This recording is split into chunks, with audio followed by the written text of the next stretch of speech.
This is The Backstory with Omobola Stephen. It's a balanced, objective, unbiased and disruptive conversation on government and politics. We shine more light on what has not worked and what would make it work. And now, to the finest personable and engaging host extraordinaire, Omobola Stephen. Welcome Tune your in. host. Major issues that are facing the world today, they include the climate change, human rights violation, lack of access to healthcare and education, insecurity issues, corruption, environmental degradation, poverty, and the likes. Now, in spite of the debates, discussions there and there, and all of these are global issues. Well, it seems that this issue seems not to be abating. Which way to go? What are we doing wrong? And what can we begin to do right? Now, these are some of the questions on the minds of the audience of The Backstory with Omobola Stephen.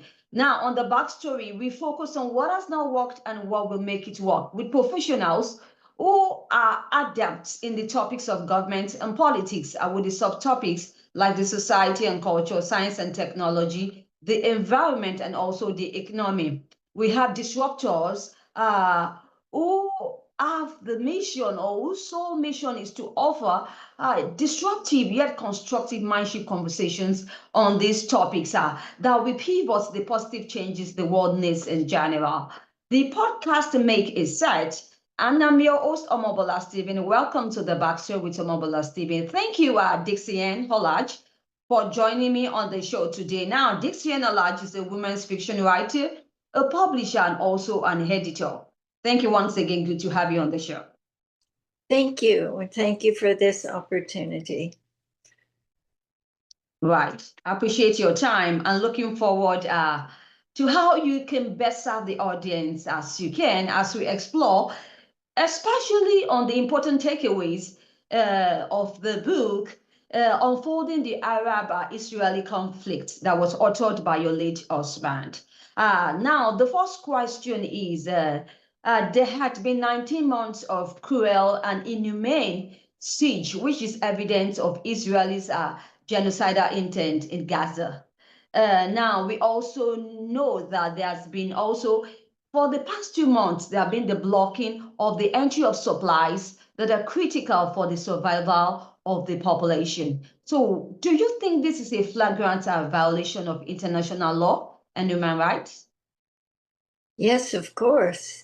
I mean, it's clear, already gone to the International Criminal Court, and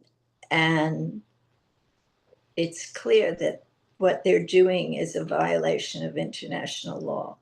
In fact, a complete disregard of international law and human rights. They apparently do not consider Palestinians to need human rights because they think of them as less than human. So the worst thing is that the rest of the world, even though people throughout the world are demonstrating and showing their support, the governments are doing nothing. And the genocide continues. The people of Gaza are starving.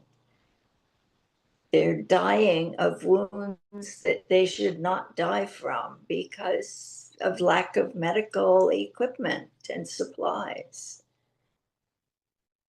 Right. No, why do you think that the governments aren't doing anything? They're folding their hands. Why do I think the governments are not doing anything? Yes, why did you say so? What's your conclusion? Why is that your conclusion? I can't speak for the governments except that the fear they have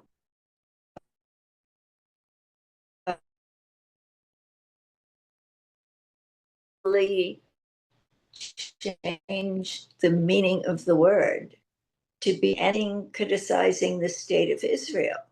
The state of Israel is not the same as the religion of Judaism. and yet it's being conflated constantly. This is not a religious war.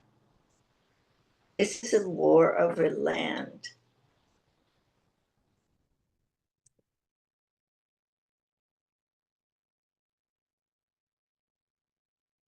And I don't know why governments seem to think it's in their interest to support the state of Israel, but that seems to be what's happening. All right, so let's look at the key aspects of these conflicts that we are talking about. We're talking about the conflicts between Israeli and the Palestine. Now, the key aspects, especially the Palestinian freedom of movement and also the Palestinians' rights of return. We also want to talk about land and border issues. What's your take on that? Israel does not have recognized borders. Israel is the only country that not only does not have a constitution, it does not have its legal borders because it wants more.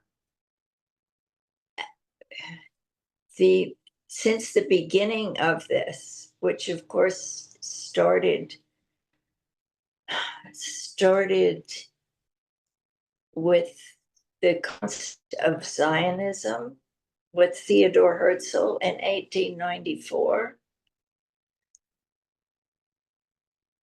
Theodor Herzl's dream was to have a country to which all the Jews of the world could live in safety.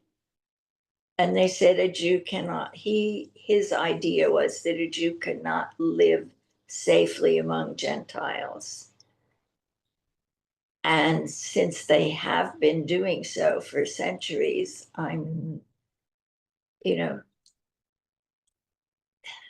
the whole idea of a state religion is something that our civilization has gone beyond. People should live in peace, or people live side by side, which they always have. Palestine is important to the three main monotheistic religions: Judaism, Christianity, and Islam. All consider Jerusalem to be a holy city. They've always lived together until the state of Israel was conceived, which was long before its actual birth. But there are no borders. There are no recognized borders.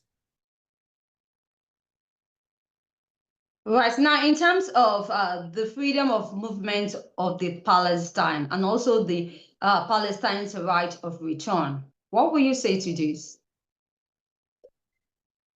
The right of return is a very difficult question, but the freedom of movement should never have been restricted. The people of Gaza, as far as I know, do not hold passports. They travel on something called a laissez-passer, a travel document when they travel. And if they overstay, it used to be 6 months. Well, of course, now they're not allowed to move.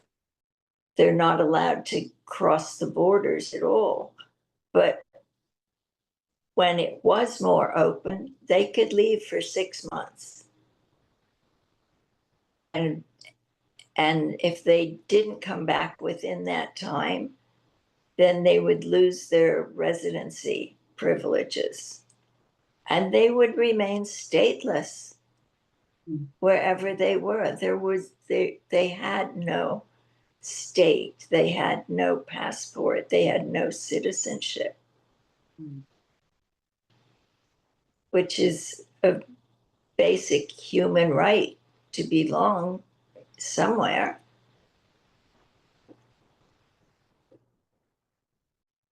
So how can we begin to address this, Dixiane? I think this is a very crucial topic of discussion, especially on the right of movement. Yes, it is a concern, but it's been going on for decades. It's never been as severe as it is now, but Gaza has always been considered, well, for a long time, it's been considered the largest open air prison in the world because they cannot move freely. But Gaza is one part of Palestine, and the West Bank, which is now fully occupied, has always had restricted travel as well. When we lived there, my husband was not present in 1948 when they, after the 67 war, when they took the West Bank. My husband, at that time, was in this country getting an education. And so he was not present for the census, which meant he lost his right to go home because he was not physically present to get a residency card. When we moved to the West Bank, we did it on a visitor's permit that was good for 30 days. As it was under the auspices of Birzeit University. At the end of 30 days, he had to go to the military governor and have the permit renewed. And he could do that twice. And then he had to leave the country and have a new permit issued and return. So we lived for 6 years, 30 days at a time. And this is a severe hampering of the freedom of movement. We applied for residency and the application was rejected.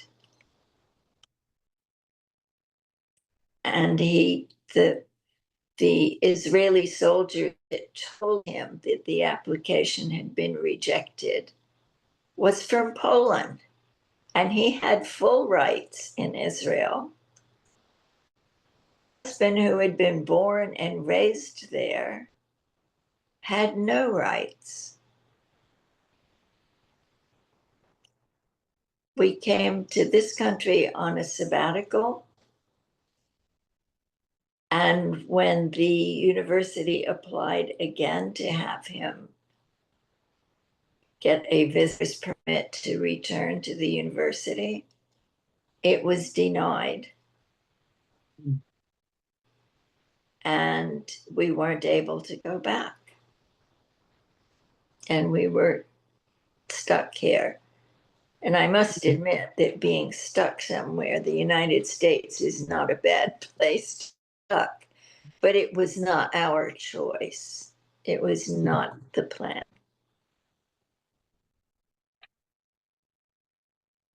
So now let's talk on the history of the ethnic cleansing. I'd like to share your thoughts on that.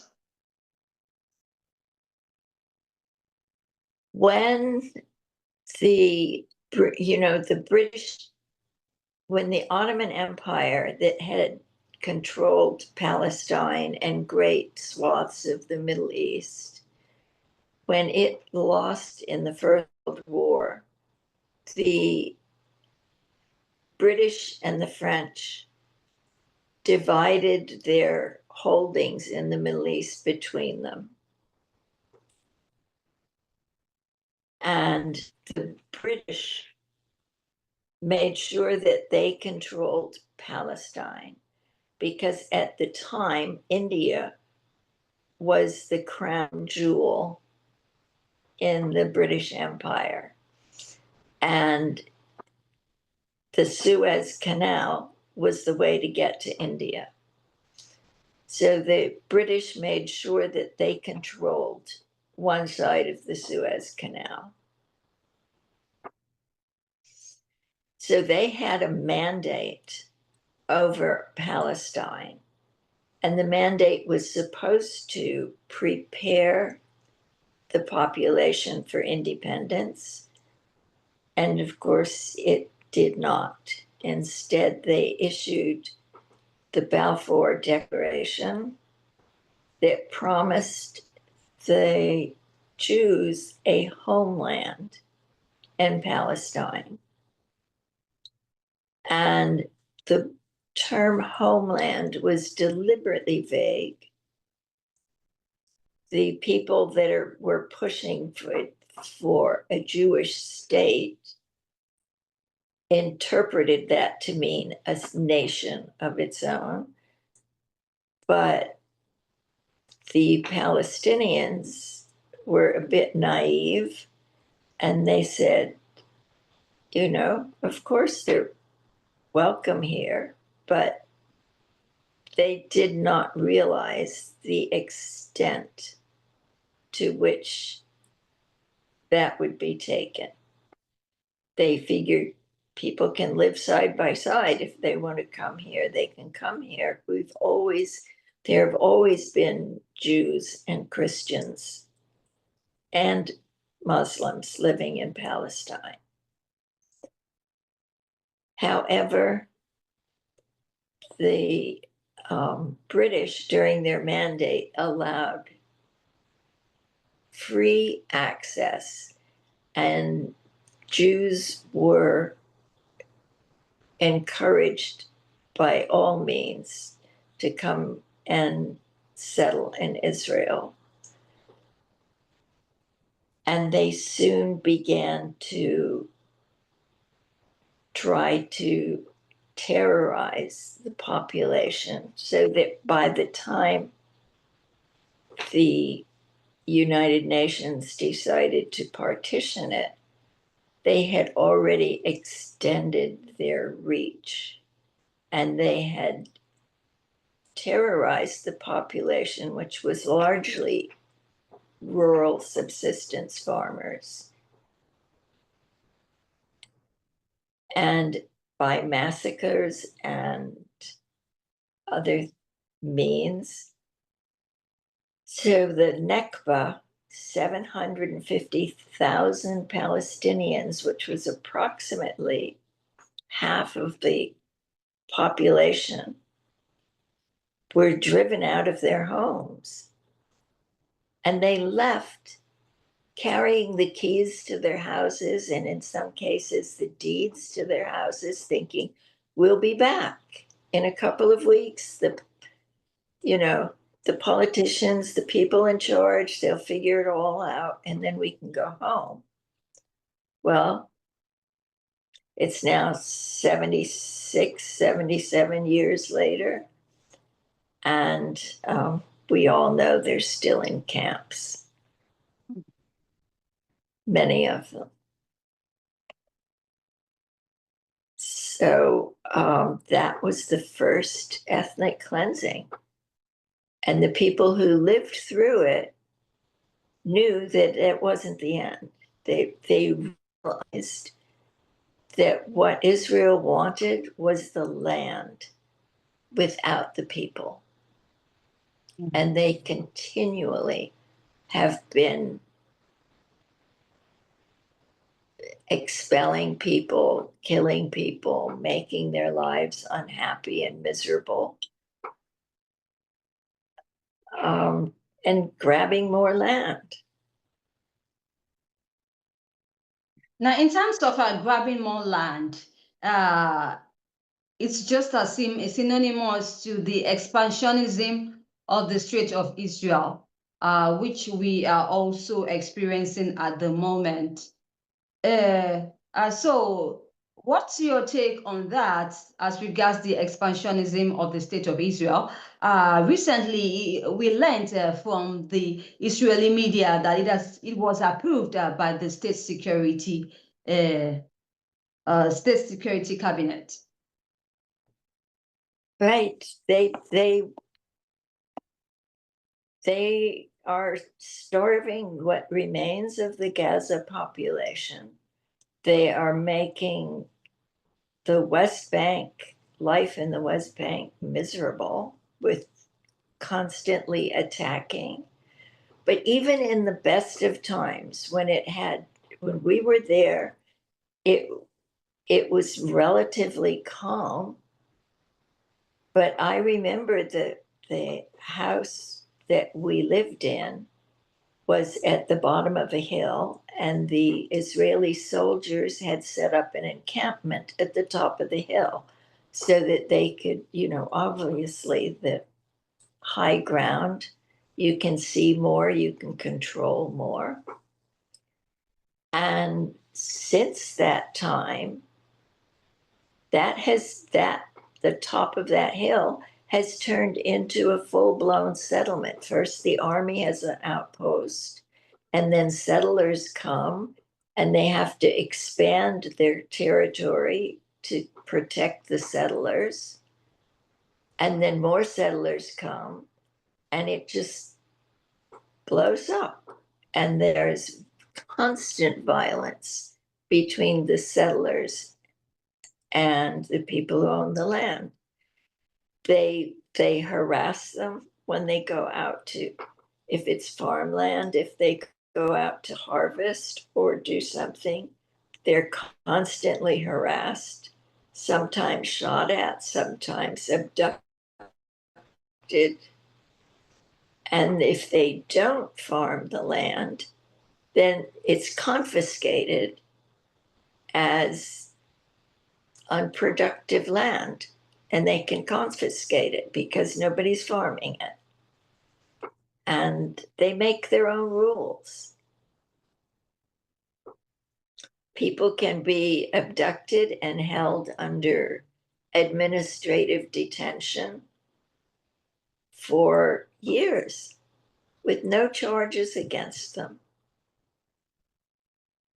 And I know we were talking once at a faculty meeting after some of the Birzeit students had been arrested.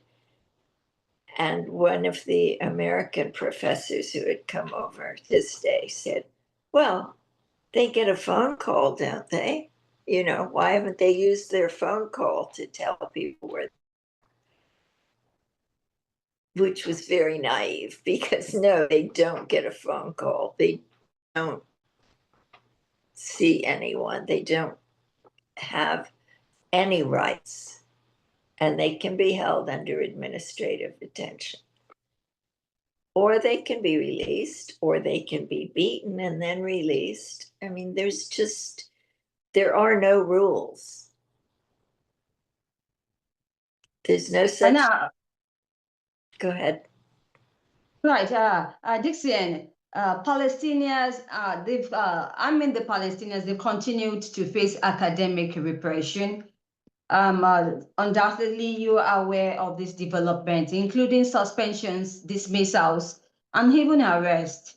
Now, the questions on the mind of the audience is, can there be really academic freedom? No, the repression is, they make it difficult. I mean, even without considering subject matter, they make it very difficult to continue teaching, because anything that happens, even when we were there, which was in the 70s and 80s, they, if they saw something happen, they would come into the university, a whole group, I don't know what you call them, but a bunch of soldiers, a patrol, I think. And they would arrest people and take them away, and then they'd close the university.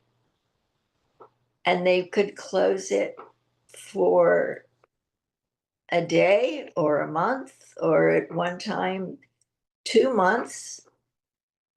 And that really cuts into the education process itself. I mean, you can't just close it for 2 months. But they did this with Birzeit. Bethlehem had a university that was run by the Catholic Church, but it was not, like Notre Dame University. It doesn't mean it's just the capital that goes into it is from the church. And the same thing happens with that. It was shut off.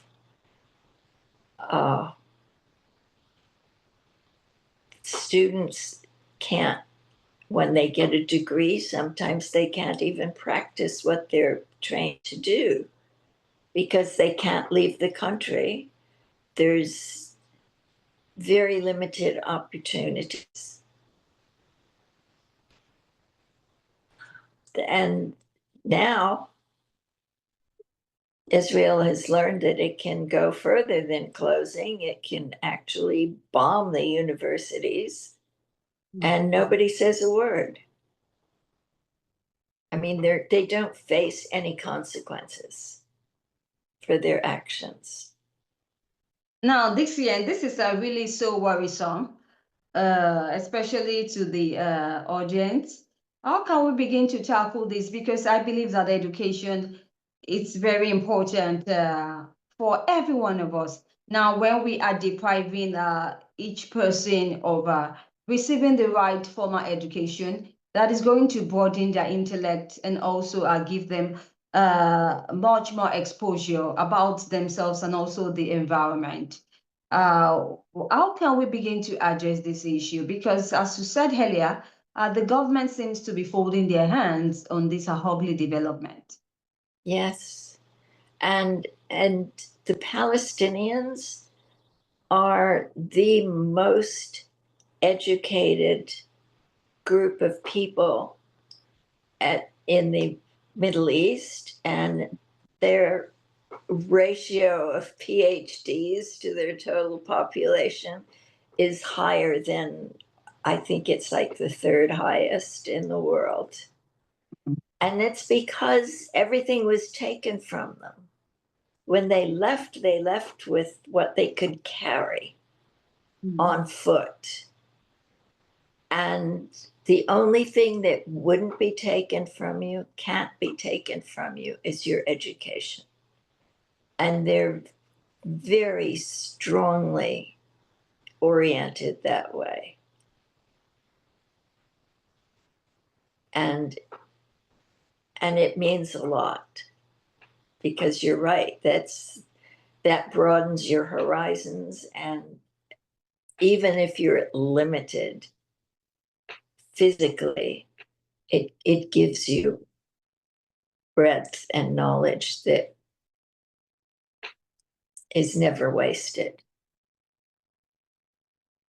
Dixiane, thanks for sharing your perspective on this important topic. Now, do you foresee a greater Israel emerging? Do I foresee a greater Israel? Yes, emerging. I unfortunately, I think I do, because no one's lifting a hand to change that trajectory. The plans, the greater Israel includes all of Palestine, southern Syria, and it says Lebanon up to the Litani River. And the Litani River runs through the city of Beirut, the capital. They want Jordan until the railway, which would include the Yarmouk River, and it takes it up to the desert. That's from here to the sea has a much broader connotation when you think about Greater Israel. Some people even say it should go as far as the Euphrates, which is the wrong river, you know. They want all the water resources of the region. It's a water poor area, and so their dream of a greater Israel does include the water resources. And they've been working toward that ever since they were founded. And now it's progressing at a much greater rate than I could have imagined. I hope I'm wrong. I hope someone steps up to make them stop.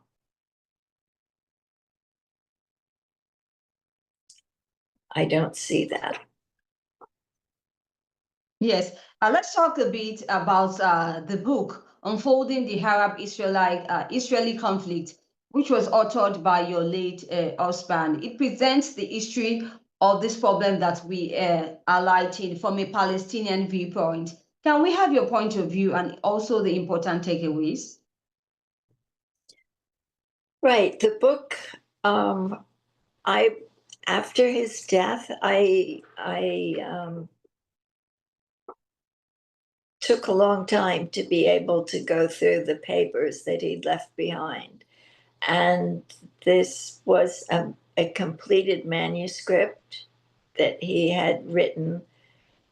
But when we were in Birzeit, he was not able, when we went overseas, to try and publish it. There was no internet, there was no email.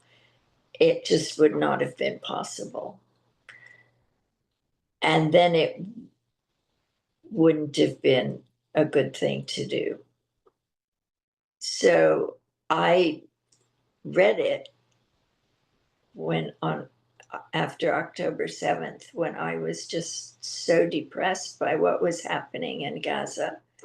I just rediscovered the manuscript and I read it, and so much of it is applicable to today.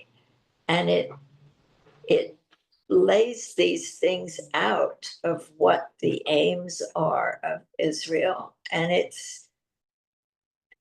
tells you where the problems started. You can't fix a problem unless you know how it came about.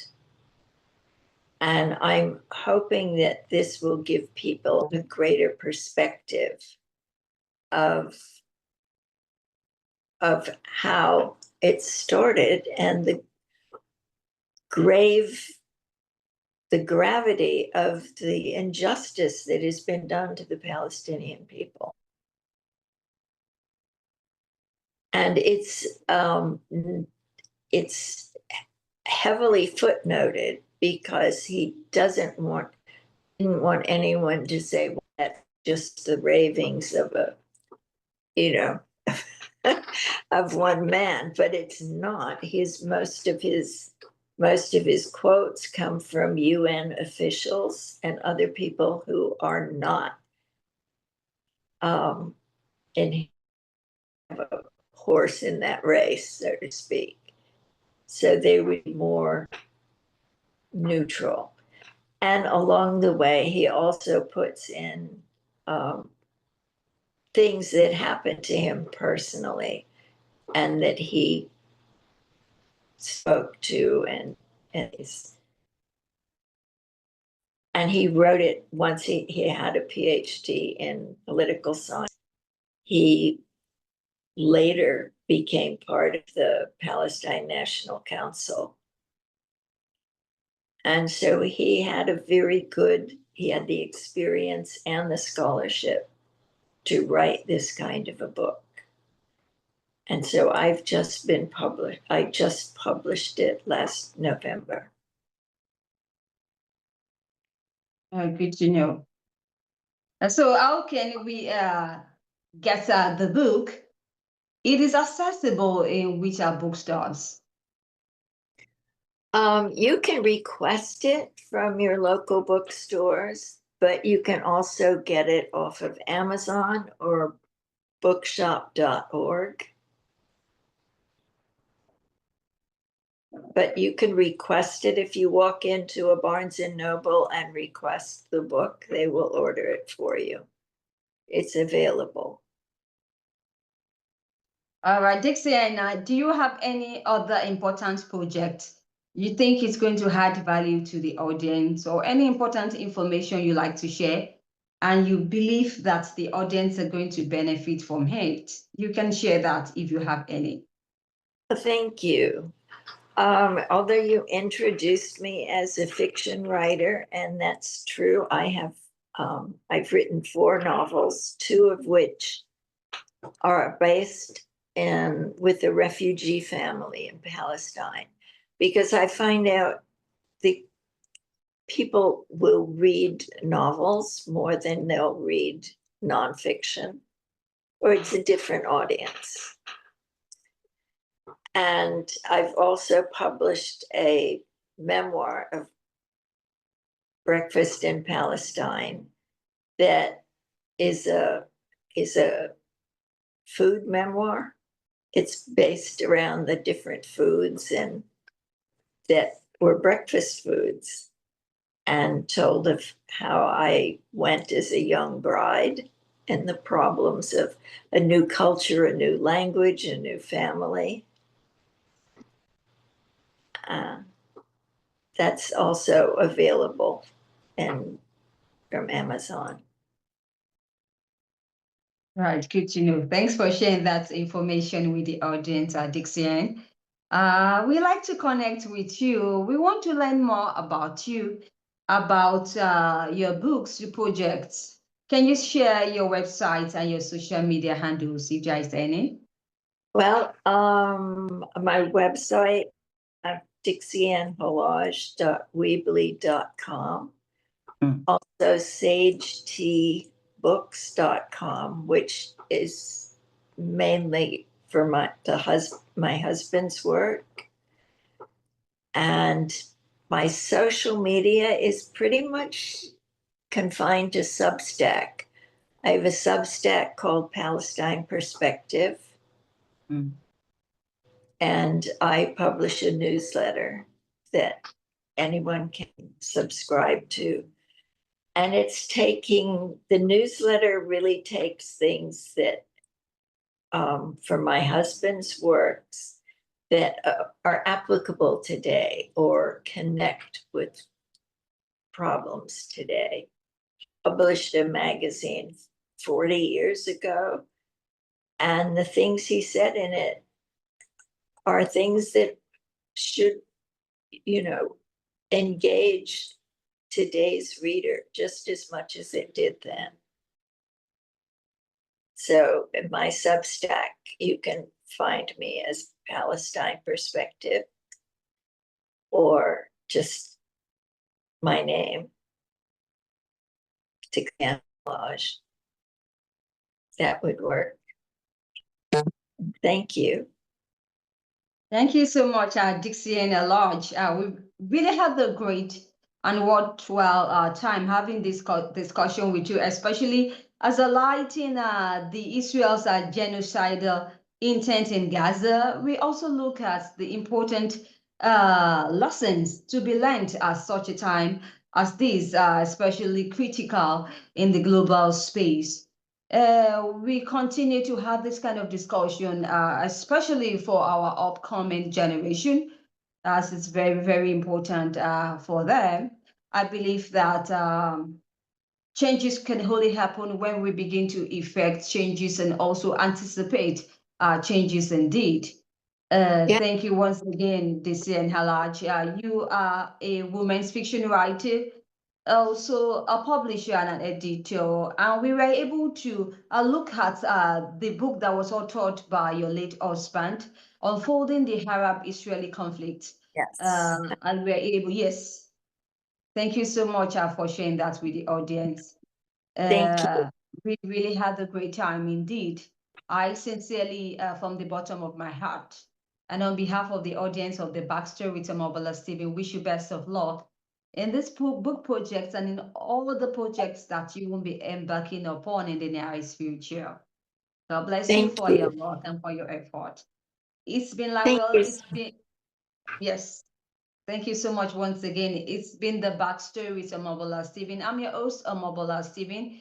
If you'd like to catch up with any missed episodes of the podcast, you can search for the Backstory with Omobola Stephen on any cross-promotion platforms. I mean, podcast cross-promotion platforms or any podcast distribution platforms for the Backstory with Omobola Stephen. And I guarantee you, you're going to have a worthwhile time listening to these topics, the focus on government and politics. We also talk about society and culture, the environment, science and technology, and also the economy. Till I come your way, I need you always to stay safe. I talk to you soon. Thank you once again, Dixiane. We had a great time indeed. Thank you. If you enjoyed today's episode, make sure you subscribe and leave us a review.